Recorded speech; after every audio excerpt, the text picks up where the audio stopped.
इस वीडियो के अंदर हम देखेंगे रिकवरी ऑफ एरियर्स। हाँ भाई, ये भी एक बड़ा अहम टॉपिक है। कई बार एग्जाम में आ चुका है, लोगों को बड़ा मुश्किल लगता है, लेकिन है नहीं मुश्किल। आसान बना देते हैं, बिल्कुल आसान बना देते हैं आप लोगों के लिए। तो भाई सबसे पहले तो ये जो एरियर्स हैं, इसका क्या मतलब होता है यार? बकाया जात। जिस तरह बिजली का बिल आता है, कुछ बिल आप पे नहीं करते तो वो आपके बिल में मेंशन कर देते हैं ना, आपका लिखा होता है एरियर्स इतने आपके बकाया जात रहते हैं। इसी तरीके से जब आपके पास एक ज़मीन है, आपके पास एक लैंड है, उसकी प्रोडक्शन होती है, उसके ऊपर आपको टैक्स पे करना है। मिसाल के तौर पर 50,000, आप 25,000 पे करते हो, तो 25,000 तो एरियर्स में आ गए ना, बकाया जात। अब वो क्या करना है, वो जनाब हुकूमत ने आपसे वसूल करने हैं। तो भाईजान ये जो टॉपिक है, इसके अंदर एक सेक्शन है 80 लैंड रेवेन्यू एक्ट का सेक्शन है 80। इसके अंदर भाईजान कुछ तरीके बताए गए कि किन तरीक़ों से हुकूमत जनाब उस बंदे से, जो लैंड ओनर है, जिसकी ज़मीन है, उससे जनाब रिकवरी कर सकती है एरियर्स की। यानी उसकी ज़मीन है, उसको जितना टैक्स पे करना था उसके ऊपर, या जो पेमेंट देनी थी उसमें से वो नहीं, कुछ नहीं देता, बकाए जाते रह जाते हैं। इस तरह देखा है ना आपने, यहाँ पे जो बड़े बड़े हुकूमती इदारे हैं उनके भी बड़े एरियर्स हैं। मतलब एक कहीं में पढ़ा था, नेशनल असेंबली के भी बड़े बकाए जाते रहते हैं। जो बिजली के जो कारखाने हैं, जो वहाँ की जो आईएसको है, इस्लामाबाद इलेक्ट्रिक पावर कंपनी, ठीक है ना, तो ये बड़े बकाए जाते रहते हैं। हमारे भी रहते हैं, अक्सर हमारे भी एरियर्स रहते हैं, और वो बस ऐड करते जाते हैं तो वो लाखों में बन जाते हैं। लेकिन हम भी लोग ढीठ हैं, पे नहीं करते। ठीक है, तो भाई इसी तरीके से अगर एक लैंड ओनर है, उसके पास ज़मीन है, उसके कुछ बकाया जात हैं, एरियर्स हैं जो उसने हुकूमत को पे करने थे, वो पे नहीं किए, तो फिर हुकूमत उससे किस तरह रिकवर कर सकती है, उसका तरीक़ेकार जनाब सेक्शन 80 के अंदर दर्ज है। अब सेक्शन 80 के अंदर ना दूसरे सेक्शंस का भी जिक्र है। ठीक है, अब शुरू करते हैं प्रोसेस। भाईजान सबसे पहले पता है क्या करता है? सबसे पहले तो ये ना एक इज़्ज़त वाला काम करते हैं, बिल्कुल प्यार मोहब्बत से। सबसे पहले तो हुकूमत की जो डिपार्टमेंट है, यानी जो रेवेन्यू ऑफिसर है, वो साहब क्या करेंगे, एक नोटिस देंगे, नोटिस ऑफ डिमांड। वो कहेंगे और नोटिस में डिमांड करेंगे, हुजूर आपके इतने पैसे रहते हैं, हमारे पैसे आपकी तरफ इतने रहते हैं, बकाया जात रहते हैं, मेहरबानी करके पे कर दें। ठीक है, आपके एरियर्स रहते हैं, हमने रिकवर करने, हम आप मेहरबानी करके हमें पे कर दें। यानी सबसे पहले आप उसको क्या करते हैं, एक ख़त लिखते हैं, एक नोटिस देते हैं, एक बड़े प्यार से एक उसको कहते हैं कि सर जी आइए, मेहरबानी करके आपके कुछ बकाए जाते हैं, वो आपने पे नहीं किए, आप पे कर दें। ठीक है जी। सो पहला काम तो ये होगा कि उस नोटिस के ज़रिए जो डिफ़ॉल्टर होगा उसको कहा जाएगा कि हुजूर पैसे पे कर दें, आपके इतने रहते हैं बकाया जात लैंड के। ठीक है जी। नहीं, अच्छा जी, अब ये जो नोटिस है वो कौन इशू करेगा? रेवेन्यू ऑफिसर इशू करेगा, डिफ़ॉल्टर को भेजेगा। ठीक है, और उस नोटिस के बाद जनाब जो है ना, और ये तब नोटिस भेजेगा जिस दिन उसको एरियर पे करने थे, उसके दूसरे दिन उसने नहीं पे किए, तो यानी वहाँ से सबसे पहले एक नोटिस दे दिया और उसको कहा कि सर आपके बकाया जात रहते हैं, मेहरबानी करके पे कर दें। सो पहला तरीका तो ये है। अब दूसरा तरीका है arrest and detention of the defaulter. अब यार ये बड़ा ख़तरनाक है। पहले वो प्यार से बात करते हैं, इज़्ज़त से एक नोटिस देते हैं, भाई दे दो पैसे, क्यों नहीं दे रहे? ठीक है, लेकिन अगर 20 दिन हो गए हैं नोटिस को, यानी रेवेन्यू ऑफिसर ने आपको नोटिस दिया है कि अपने पेमेंट यानी एरियर्स जो है ना वो क्लियर करवा दें, 20 दिन हो गए लेकिन आपने जनाब उसकी बात को लिफ्ट नहीं करवाया, तो उसके बाद जाए भाईजान, फिर ये ना हाँ, फिर ये जनाब मौला जट बन जाएंगे। ये करेंगे सबसे पहले कि भाईजान जो रेवेन्यू ऑफिसर साहब को गुस्सा आ जाएगा, और वो क्या करेगा, एक जनाब इशू करेगा warrant to arrest the defaulter और द पर्सन। यानी जो डिफ़ॉल्टर है, जो भी शख्स है, जिसको पहले नोटिस भेजा था, उसके खिलाफ वो एक वारंट शुरू यानी कि जारी करेंगे। ठीक है, जारी करके उसको पकड़ के अपने पास रखेगा 10 दिन तक। ठीक है जी। हाँ, यहाँ पे यह बात रखूँ, अगर वो रेवेन्यू ऑफिसर असिस्टेंट कलेक्टर है सेकंड ग्रेड का ना, तो फिर तो उसको अगर 24 घंटे से भी ऊपर उसको रख रहा है ना उस बंदे को अपने पास, तो वो अपने कलेक्टर को उसने बताना है कि हुजूर इस बंदे को मैंने अपनी तहवील में रखा हुआ है, इसको पहले मैंने नोटिस दिया था, इसने पैसे नहीं दिए, तो इसको मैंने अपने कब्ज़े में रखा हुआ है, लेकिन 24 घंटे जब हो जाएंगे तब आपने कलेक्टर को बताना। लेकिन ये कौन रेवेन्यू ऑफिसर है जो कलेक्टर को बताएगा अगर उसने 24 घंटे तक उस बंदे को अपनी तहवील में रखा है? वो बताएगा जो सेकंड ग्रेड का असिस्टेंट कलेक्टर है। ठीक है जी। अच्छा जी, मिसाल के तौर पे आपने 10 दिन तक उस बंदे को अपनी तहवील में रखा, लेकिन वो इतना ढीठ बंदा है, वो फिर भी पे नहीं कर रहा, कुछ फिर भी एरियर नहीं पे कर रहा, तो फिर आप उसको कान से पकड़ के कलेक्टर के पास ले जाएंगे। कान से पकड़, मैं वैसे समझाने के लिए कह रहा हूँ, वैसे कानून में नहीं लिखा हुआ कि कान से पकड़ के डिफ़ॉल्टर को ले जाएं कलेक्टर के पास, तो वो अपने कलेक्टर के पास लेके जाएगा। रेवेन्यू ऑफिसर होगा ना, जो भी assistant first grade second grade, जो भी कलेक्टर साहब के पास जाएगा, तो कलेक्टर साहब फिर उसकी डांट करेंगे, हाँ डांटेंगे, हाँ भाई क्यों नहीं पैसे कह रहे भाई, इतनी बड़ी ज़मीन है, इतना पैसा कमाते हो, शर्म नहीं आती, हमारे इतने एरियाज रहते हैं, बकाया जाते हो ना हमें, ठीक है ना। तो उसके बाद भी वो बात नहीं मानता, तो फिर कलेक्टर साहब फ़ोन उठाते हैं, कॉल करते हैं, वहाँ की जो डिस्ट्रिक्ट जेल होता है ना, उसका जो इंचार्ज है उसको कहता है भाईजान इसको 1 महीने तक अपनी तहवील में रखो, ठीक है, जब तक ये एरियर पे नहीं करेगा। यार असल में उसको ना अरेस्ट करने का और डिटेंशन के रखने का मकसद यही है कि भाई किसी तरीके से उसे रिकवरी करवा दी जाए, ठीक है जी। अच्छा जी, या तो ये 1 महीने के लिए डिस्ट्रिक्ट जेल वाले जो साहब हैं, जो इंचार्ज होंगे, उनको ऑफिसर इंचार्ज को बोलेंगे कि 1 महीने तक रखो, या उससे ज़्यादा भी हो सकता है, ये जनाब जो है ना कलेक्टर साहब की जो है ना जिसको उसको मुनासिब रखे, ठीक है जी। तो ये है दूसरा तरीका। अब यहाँ पे एक चीज़ याद रखना कि यार इस प्रोसेस में ना जो अगर अगर डिफ़ॉल्टर कोई खातून है, फीमेल है, कोई माइनर है बेचारा, कोई ल्यूनेटिक है, कोई इडियट है, चरिया है, पागल है, तो उसको आप इस तरह नहीं कर सकते, ठीक है। ये यानी कि ये इनकी कम्युनिटी हासिल है। बाकी अगर कोई समझदार है, अकल बालिग है बंदा, तो फिर उसको जनाब ये इस तरह करेंगे, ठीक है जी। ये हो गया दूसरा तरीका।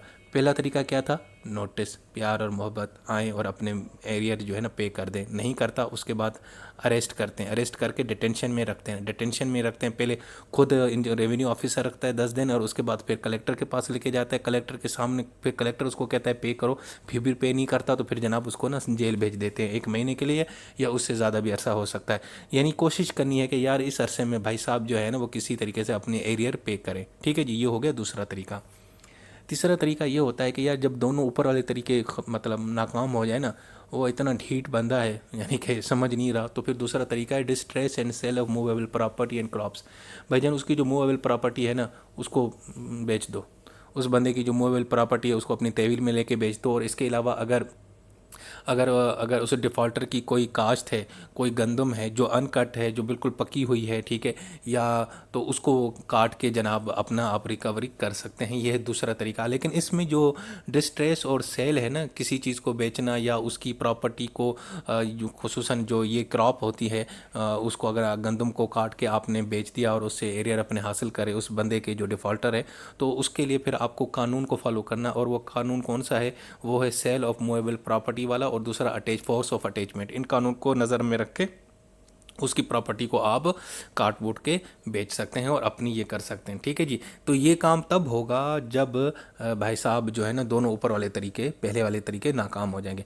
लेकिन यहाँ पे एक चीज़ ख्याल रखनी है यार, वो इंसानी नाते के ऊपर के भाईजान, अगर आप उसका जो खड़ी हुई फसल है वो अगर काट के आप जो है ना अपनी रिकवरी कर रहे हैं, तो यार उसमें से इतनी फसल आपने बचा देनी है कि वो उसके पीछे अगर जो बीवी बच्चे हैं, उसकी फैमिली है, कम से कम यार उनका खाना पीना चले। ऐसे ना हो कि सारी गंदम लेके जाएं, वो बेचारे भूखे मरते हैं, वो भीख मांगते फिरें, ये नहीं होगा, ठीक है। अगर आपने तो इतनी गंदम बचा के रखनी है, ऐसा नहीं कि सारे के सारे जो है ना खेत जो है ना सारे खेतों की ज़मीनों की जो है ना फसल वो काट के जनाब बेच दें, ऐसे नहीं करना आपने। लेकिन इतना रखना है कि यार कम से कम उसकी जो फैमिली है ना वो उसकी जो है ना सर्वाइवल के लिए कम से कम 1 साल तक उनका जो है ना वो उनके पास जो है ना वो अनाज वगैरह हो, ठीक है जी। तीसरा तरीका हो गया। अब आते हैं चौथा तरीका। भाईजान चौथे तरीके में ये होता है, जब ऊपर वाले तीनों तरीके नाकाम हो जाते हैं, तो चौथे तरीके में ये होता है कि उसकी जो प्रॉपर्टी है ना, होल्डिंग जिसको हम बोलते हैं, वो जो लैंड होती है उसको होल्डिंग बोलते हैं, तो उसको हम ट्रांसफ़र कर देते हैं। वो ट्रांसफ़र किसको करते हैं, वो किसी और बंदे को दे देते हैं।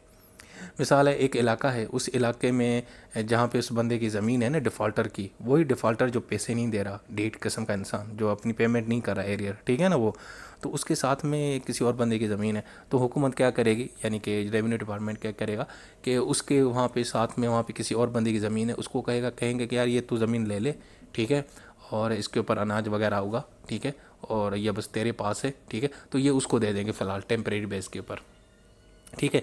जब तक दूसरा बंदा अपने एरियर पे नहीं करेगा, ये ज़मीन किसी और बंदे के पास चली जाएगी। अब फिर वो जो बंदा है ना, वो बंदा उसके ऊपर जो भी उगाएगा, यानी कि फ्रूट लगाएगा, दरख्त लगाएगा, आम के बाग लगाएगा, जो भी करेगा, तो उसमें से जो भी आएगा रेवेन्यू वो उसका हो जाएगा। और उस रेवेन्यू से फिर वो जो है ना जितनी भी उसकी पेमेंट बनेगी या जो टैक्स होगा वो रेवेन्यू डिपार्टमेंट, इस तरह रेवेन्यू डिपार्टमेंट को अपना वो जो है ना रेवेन्यू भी मिल जाएगा और दूसरे बंदे की मौज भी लग जाएगी, उसको भी जानिए एक बैठे बैठे ज़मीन मिल जाएगी, और साथ में जनाब वो होगा कि उसके ऊपर काश्त करेगा, ज़री ज़मीन करेगा, तो उससे वो खाएगा पिएगा, ठीक है। तो ये है, लेकिन इसमें एक कंडीशन है, वो कंडीशन ये है कि अगर वो दूसरा बंदा वो जो डिफ़ॉल्टर अगर वो एरियर पे कर देता है तो फिर वो उसको वापस कर दी जाएगी। अच्छा, इसमें एक फिर ये भी है, एक में कि बाज़ औक़ात मैक्सिमम जो टाइम यानी कि 15 ईयर्स तक जनाब ये जो बंदा है ना, जो दूसरा नया ओनर है वो अपने पास ये रख सकता है। ठीक है जी। और इसके अलावा वैसे आम हालात में तो ये है कि जो है ना, जो 1 साल होता है एग्रीकल्चर ईयर होता है उस तक वो अपने पास रख सकता है, लेकिन अगर उस साल के अंदर वो डिफ़ॉल्टर अपने एरियर पे कर देता है तो फिर वो उसको वापस कर देंगे। ठीक है। और अगर ये जो ट्रांसफ़र है, आपने जो प्रॉपर्टी किसी और बंदे को दी हुई है, तो वो आपने एक मखसूस टाइम के लिए हुई है और उस टाइम के अंदर जो डिफ़ॉल्टर साहब हैं जिसकी यह प्रॉपर्टी है वो अपने एरियर पे कर देते हैं तो फिर वो उसके वापस चली जाएगी और कोई भी इशू नहीं होगा। तो ये हो गया भाईजान चौथा तरीका। अब है पाँचवें में होगा कि वो होल्डिंग जो है ना उसको अटैच कर दिया जाएगा। अटैच का मतलब है कि जो वो रेवेन्यू ऑफिसर है, वो जो डिपार्टमेंट है हुकूमत का, वो अपनी तहवील में ले देगा। ठीक है, वो अपने पास रख लेंगे। अच्छा जी, या तो वो कलेक्टर साहब जो है ना वो खुद ज़मीन की देखभाल करेंगे या अपना एक बंदा एजेंट मन करेगा। मतलब वो कलेक्टर एजेंट साहब ने ऐसे समझे वो ज़मीन अपने हाथ में ले लेंगे और ख़ुद ही जनाब उसको ना कंट्रोल करेंगे, अपने कब्ज़े में ले लेंगे और उस पर जो भी उन्होंने करना है वो करते रहेंगे और खाएंगे पिएंगे मज़े से। ठीक है। अच्छा, फिर इसमें ये होगा कि उस ज़मीन से जो भी प्रॉफिट निकलेगा, जारी बात है आपने कोई ना कोई फसल या खेत कोई ना कोई जो है ना फसल उगाना है या बाग लगाना है तो उसमें से रेवेन्यू तो जनरेट होगा ना। गंदम होंगे, चावल होंगे या आम का दरख्त होंगे या कीनों के दरख्त होंगे, वाट एवर जो भी होगा, तो उसमें से जो भी प्रॉफिट होगा ना उसमें से ये अपना वो जो खर्चा पानी होगा ना अटैचमेंट का, ये वगैरह का, देखभाल का, वो निकाल के बाकी जो प्रॉफिट होगा उसमें से वो फिर एरियर निकाल देंगे। ठीक है। मतलब ये रिकवरी का ये भी एक तरीका है कि उसकी ज़मीन के ऊपर कब्जा करके उसके ऊपर फसल उगाओ, उसमें से फिर अपना खर्चा निकाल के बाकी जो पैसे बचे उसमें से एरियर अपने ले लो जो आपके रहते थे उस बंदे की तरफ। तो ये हो गया जनाब पांचवा तरीका। अच्छा, ये जो अटैचमेंट है ना ये मैक्सिमम 5 साल तक रहती है। ठीक है। अगर उससे पहले एरियर पे हो सकते हैं तो वो ज़मीन को रिलीज़ कर दिया जाता है और जो सरप्लस इनकम होती है ना वो वापस लैंड ओनर को वापस कर दी जाती है। अच्छा जी, उसके बाद फिर एक और है तरीका, वो ये है कि हम पीछे चले गए कि annulment of the assessment of the holding, कि अगर ये कोई तरीका कामयाब नहीं होता तो भाई आखिरी तरीका फिर यही है, सेकंड लास्ट तरीका यही है कि उसकी जो प्रॉपर्टी है, जो होल्डिंग है ना, उसकी जो असेसमेंट जो बोर्ड ऑफ रेवेन्यू लगाई थी ना कि इसको इस बंदे ने इतना पे करना है इस ज़मीन के ऊपर, वो सारा सिस्टम आप ख़त्म कर देंगे और एक नई असेसमेंट करेंगे। नई असेसमेंट करके फिर किसी भी बंदे को रेंट के ऊपर दे देंगे, किसी भी किसान बेचारे को दे देंगे 10 साल तक के लिए। ठीक है ना। और जब से वो फिर उसके रहेगा, फिर अगर डिफ़ॉल्टर वो जो है ना वो कहता है कि नहीं ये नई असेसमेंट मुझे कबूल नहीं है, वो नहीं है, ठीक है ना, अगर वो कहता है कि ये नहीं है तो उसके बाद भी जनाब जो है ना जो कलेक्टर साहब है ना वो मैनेज करेंगे रेंट्स वगैरह के और उसकी असेसमेंट की। असेसमेंट का मतलब ये है कि एक ज़मीन है डिफ़ॉल्टर की और उसकी असेसमेंट ये थी कि इसका रेवेन्यू इतना निकलता है, इस रेवेन्यू के ऊपर इसने इतना टैक्स पे करना था, वो सारी असेसमेंट ख़त्म कर दी जाएगी और एक नई असेसमेंट लगा दी जाएगी। तो जनाब ये भी एक तरीका है। अच्छा जी, उसके बाद जनाब ये भी तरीका कामयाब नहीं होता तो आखिरकार तंग आके जनाब वो हुकूमत क्या करेगी, उसकी ज़मीन को बेच देगी।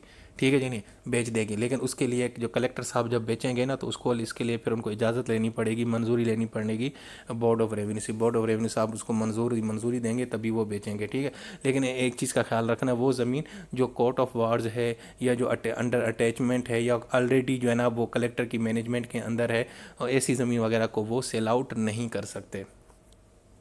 अच्छा जी, भाईजान ये सारे तरीके काम नाकाम हुए, वो बंदा भाई एरियर नहीं मिल रहे आपको, मतलब परेशान है, तो आखिर में एक और तरीका वो ये है proceeding other immovable property. Defaulter की अगर कोई और इमूवेबल प्रॉपर्टी है ना, कोई और खेत है, उसको अपनी कंट्रोल में ले लो। हाँ जी, उसको अपने कंट्रोल में ले लो। ठीक है। और उसको इस तरह ट्रीट करो जैसे वो खुद की ज़मीन है और एक ऐलान कर दो, नोटिस निकाल दो कि भाईजान ये प्रॉपर्टी अब हमारी है, ये हमने अपनी तरफ ट्रांसफ़र कर दी है। ठीक है। अब उस ऐलान के बाद हुकूमत ने पहले तो ऐलान किया कि ये जो डिफ़ॉल्टर है ना इसकी ये जो ज़मीन है ये अब हमारी है, क्योंकि ये बंदा हमें एरियर पे नहीं करा तो हमने इस ज़मीन के ऊपर कब्ज़ा कर लिया है। अब ये ऐलान कर देंगे और ये ज़ब्त कर देंगे ज़मीन। लेकिन उसके बाद भी वो जो डिफ़ॉल्टर है वो बड़ा फिल्म है, टोपी ड्रामा है, वो क्या करता है, वो ज़मीन किसी और बंदे को बेच देता है, ऐलान कर, ठीक है, मैंने बेच देता है, सेल आउट कर देता है। तो जनाब वो जितनी भी वो होगा ना, वो जो भी एग्रीमेंट होगा सेल का वगैरह जो भी होगा रेंट का, वो जनाब इलीगल होगा, नहीं माना जाएगा, क्योंकि हुकूमत ने तो ऑलरेडी कह दिया है, ऐलान कर दिया है कि भाईजान ये डिफ़ॉल्टर की ये वाली जो ज़मीन है हमने अपने कंट्रोल में रख ली है। ठीक है। क्योंकि ये बंदा जो है ना हमें एरियर नहीं पे करा, तो आप उसकी इमूवेबल प्रॉपर्टी को अपने कब्ज़े में कर सकते हैं और उसके बाद उस ज़मीन को ना कोई ख़रीद सकता है, ना किसी को सेल आउट कर सकता है, ना किसी को आप रेंट पे दे सकते हैं। ठीक है जी। और तो ये कलेक्टर साहब के हाथ में है, अगर एक ज़मीन से बात नहीं बनती तो दूसरी ज़मीन भी वो उसके ऊपर अपने कब्ज़े में कर सकता है। तो हर जगह यही प्रोसेस फॉलो किया जाएगा। ठीक है जी। तो दोस्तों ये था हमारा टॉपिक यार। वैसे ये ना बहुत ही लेंथी टॉपिक है, अगर हम इसको डिटेल में एक एक चीज़ में चले जाएँ ना तो बड़ी कन्फ्यूजन आती है, लेकिन मैंने बहुत कोशिश की है कि यार इसको बहुत ही सिंपल रखूँ। मुझे पता है आप लोगों का पेपर है, तो आपने पेपर में अब आपको क्या मैं इसमें बताऊँ डिटेल में इतनी जाके, वैसे आपने कन्फ्यूज हो जाना है, तो आपको सब पेपर का मामला है, तो पेपर इंशाल्लाह हो जाएगा। जितना मैंने आपको समझाया है और जो मैंने आपको स्क्रीन के ऊपर नोट्स दिखाए हैं ये बहुत इनफ है, और उम्मीद है कि आपको ये पसंद भी आया होगा, समझ भी आया होगा। और बाकी एक चीज़ मैं आपको बताऊं कि हम इंशाल्लाह जैसे ही मेरा एक्चुअली मकसद यही है कि पेपरों तक 5 साल के जितने भी पेपर्स हैं ना वो आपको कि मैंने उसमें सबकी मैं हेल्प करूं इस तरह। फिर जैसे ही पेपर ख़त्म हो जाएंगे तो फिर इंशाल्लाह हम एक नई सीरीज़ करेंगे, जितने भी हमारे अहम सब्जेक्ट हैं ना उनकी एक एक लाइन को डिटेल में पढ़ेंगे, समझेंगे, कॉन्सेप्ट वाइज एक एक चीज़ जो रियल में लिखी हुई है वो ट्रांसलेट कर करके मैं आपको समझाऊंगा। यानी ये सारे सब्जेक्ट हम दोबारा पढ़ेंगे, वो पढ़ेंगे फिर अपने लिए, अपने फ़ायदे के लिए, समझने के लिए, ना कि पेपरों के लिए। अभी आप लोग खुद गर्ज हो, मैं भी खुद गर्ज हूँ, आपने भी पेपर करने हैं, मैं भी चाहता हूँ कि पेपरों में आपका काम हो जाए। अभी फ़िलहाल सिर्फ पेपरों के लिए हम ये चीज़ें तैयार कर रहे हैं। आगे चल के इंशाल्लाह हम इनको फिर मज़ीद डिटेल में एक एक सेक्शन के ऊपर एक एक वीडियो बनाएंगे और बहुत ही मज़ा आने वाला है। ठीक है जी, अपना बहुत सारा ख्याल रखें। अल्लाह हाफिज़।